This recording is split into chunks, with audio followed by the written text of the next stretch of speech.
What is up, guys? It is the Bluebloods here coming at y'all with another week one preview, and we got the biggest game of the weekend. I mean, anytime you have a top five matchup on a neutral site game between two teams that have realistic shots at a national title, I'm counting it as the biggest game of the weekend, especially when it's Georgia, Clemson, man.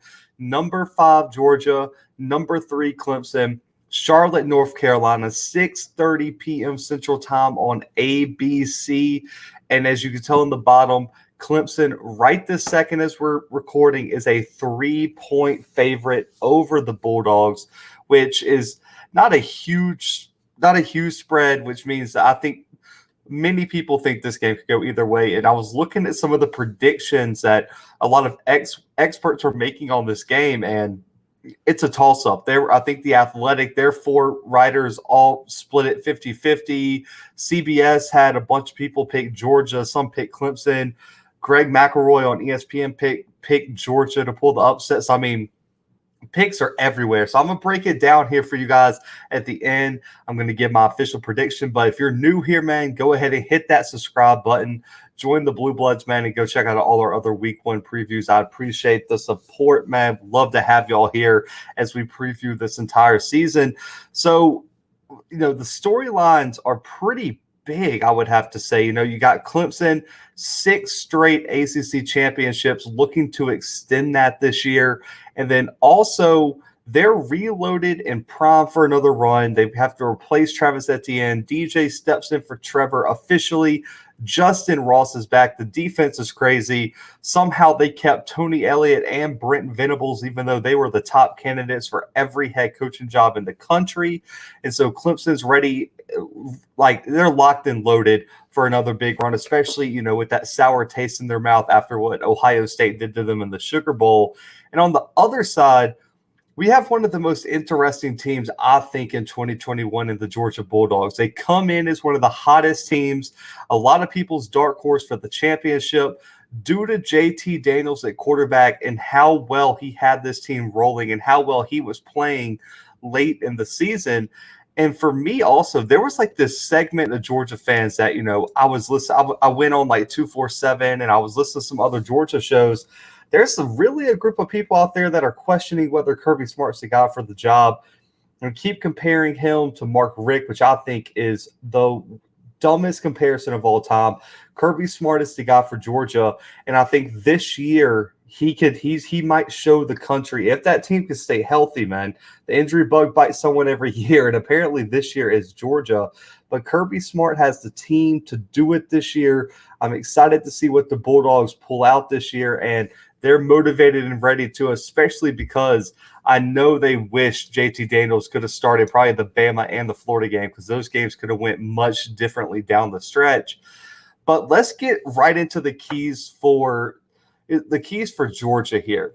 And for me, I feel like it's pretty simple, but it's like a twofold key. So one, the first part of it is you have to establish the rushing game. And secondly, which is tied to that and why the rushing game is important, is you have to have some targets at wide receiver emerge and have big days this weekend, because the wide receiving core was decimated by injuries. I mean, you look at George Pickens tearing his ACL in spring, Eric Gilbert out with mental health issues, Dominic Blaylock having his second ACL tear in 8 months, then Darnell Washington having a foot injury out of nowhere, will be back early, but according to all reports as we're recording, he is very doubtful for this game week one. That's 4 of your, I guess, highest rated and most productive receiving targets. So now it leaves the Bulldogs with a major question at the wide receiver spot, and it's really due to inexperience. They have talent, guys. The talent is there for their Bulldogs at the wide receiver spot, but it's question marks about their production and can they be the go-to wide receiver one, that the Bulldogs need. Because you saw this kind of happen in Jake Fromm's last year, where Cager was really the only top target, and they had some wide receivers go out with injury, and the offense really sputtered down the stretch. You look at a Karis Jackson. he showed a lot of promise, especially in the Auburn game, dominated that game at times, but faded down the stretch of the season and really kind of fell out of that wide receiver one role. Jermaine Burton, also super talented, only had one game over 40 yards, even though he dominated the Mississippi State game in that one game. So all these guys have flash potential. It's just, can they do it this weekend, and can they do it throughout the season until some of these, injured players come back, and, hopefully, Eric Gilbert can get back for the Bulldogs as well. You look at Jackson Burton. Marcus Rosemary Saint is also a guy I would watch, and Adonai Mitchell, as well as a redshirt freshman. Those two guys could be someone you could see used in certain packages, certain scenarios. So all those guys, really two of these guys have to step up and give JT Daniels that surefire, reliable option, especially when you're going up against a very experienced secondary for Clemson, which there's a lot of talent. Brent Venables is one of the best schemers in the country. You have to be ready to play if you're the Bulldogs.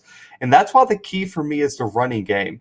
And it's really the running game, because Georgia is, in my opinion, and I think Pro Football Focus as well has this, and there was a few other, outlets that had this. The Bulldogs probably have the best O-line in the SEC. And I know they're missing some pieces from last year, but they have so much talent throughout that offensive line, and they got some seniors returning. We'll break it down in my matchups to watch, but you look at the running back room, though, and for me, I think it's the deepest in the SEC. I think you have 3 to 4 running backs for the Georgia Bulldogs that can be game changers if they're given opportunities. You look at Zamir White, you look at James Cook, Kendall Milton. All 3 of those guys could be RB1 any given week, any given scheme, any given matchup. But it's going to offer a unique challenge for Clemson, because the main thing with Clemson is they're so deep on the D-line, they can rotate players in and out and stay very fresh. Well, Georgia can counteract that by offering a fresh running back. And so, therefore, they can counter that. They can counter the fatigue that Clemson uses in some opponents that aren't as deep with putting in a fresh running back and be able to rotate guys into certain packages and situations. And that's what's going to really make this Georgia offense very hard to beat. When I look at the run game, you want to establish the run game because you don't want Clemson to make you one-dimensional, and then JT Daniels has to go out there and try to start forcing stuff with a bunch of receivers that haven't proved they can come for you in the clutch. They can make the plays happen in the clutch. And so I don't think you want to put it all on JT Daniels and a bunch of unproven wide receivers. You want to establish the run, get some confidence going, get some easy stuff through the air, some short passes, intermediate passes, get the wide receivers' confidence up, and then as you get into the second half, you can kind of open up the playbook. So the running game being established in the first half for me is really the main key for Georgia. Now for Clemson, though, I hardly ever say this, but for me, the key really is to take advantage of the secondary of Georgia. And I'm not saying the secondary is weak per se. It's just the front seven of Georgia is so stout. If there is a weakness, it's the inexperience in the secondary, especially giving Tyke Smith's absence this week, where he had a foot injury, I believe the exact same foot injury as Darnell Washington. So he's out. He was going to be their best cornerback, their best DB, in my opinion. He was going to play the star position, transfer from West Virginia, had one of the highest coverage grades in the country last year as a playmaker, had all the experience. He was the number 1 transfer commit in the entire country. Like, he was supposed to be the impact guy. Well, he's out, and it couldn't come at a worse time for the Bulldogs. When I look at the wide receiving core for Clemson, loaded, probably the best in the ACC, one of the best in the country. And for me, you don't want to leverage a new running back, an unproven running back, since you lost Etienne.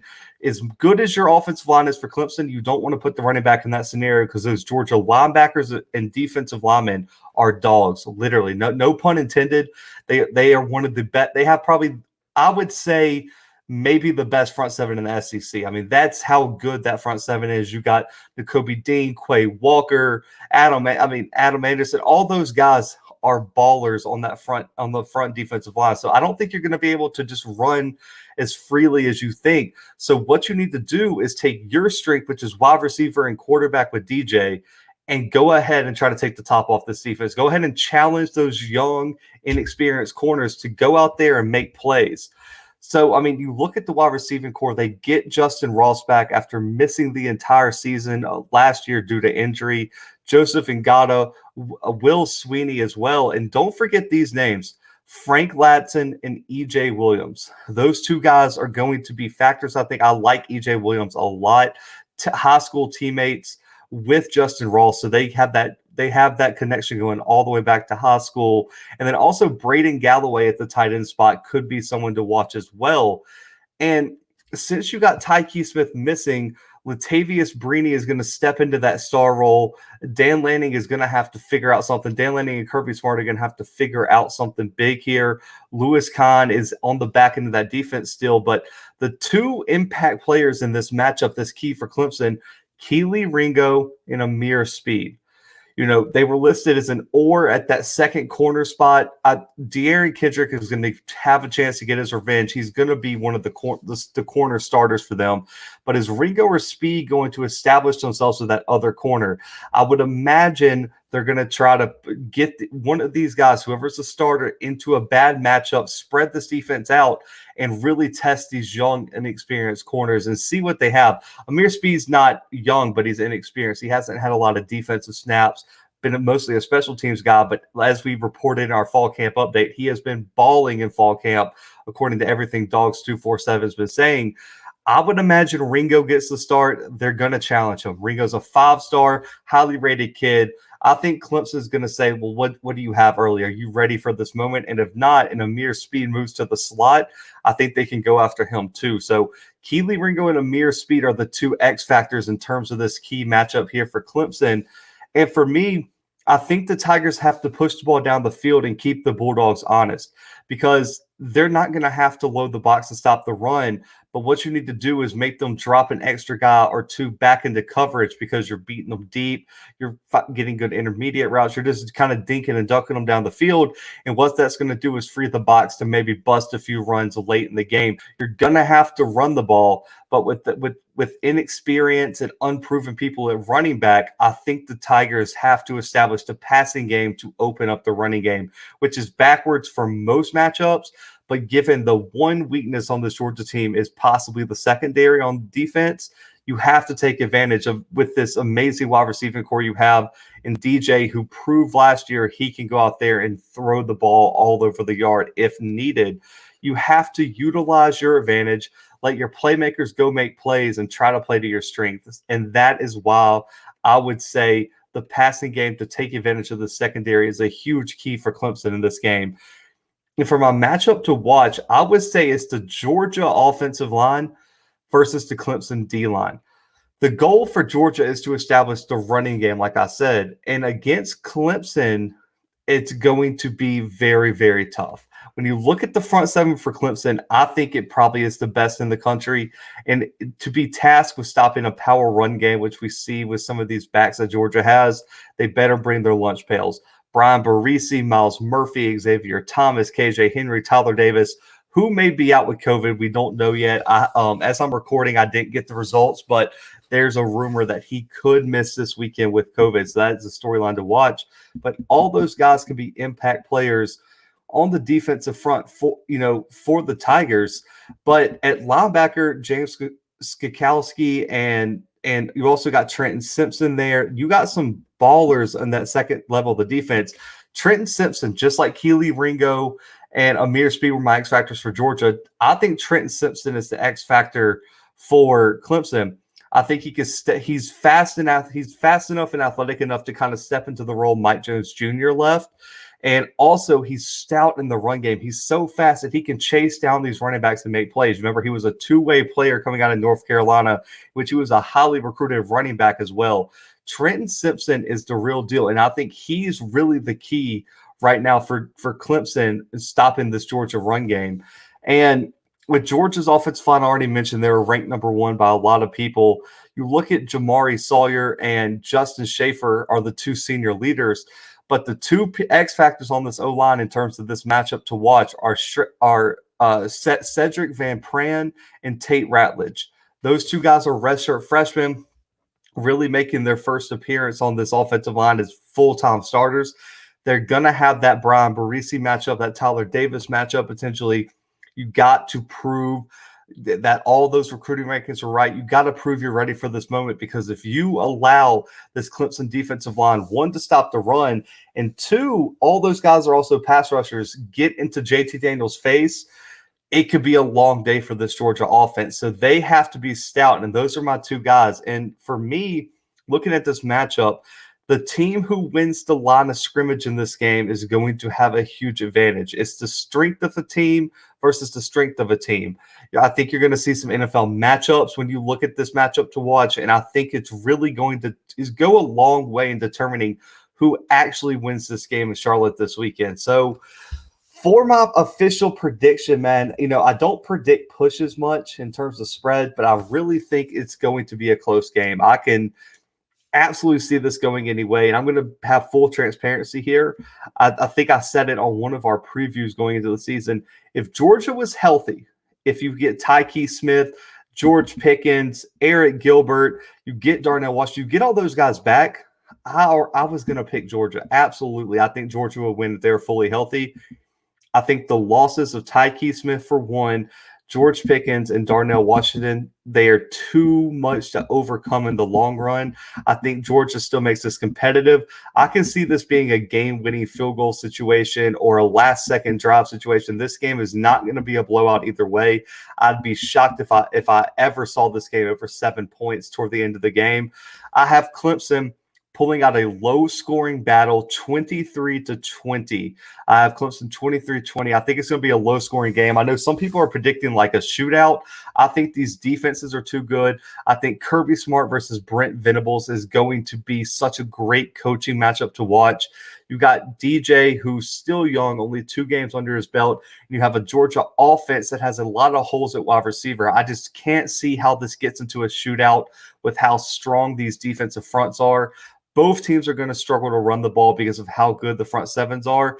For me, it's just going to come down to, I think Clemson has more weapons and Georgia's secondary is a little bit weaker. And so I think they're going to make just enough plays to win.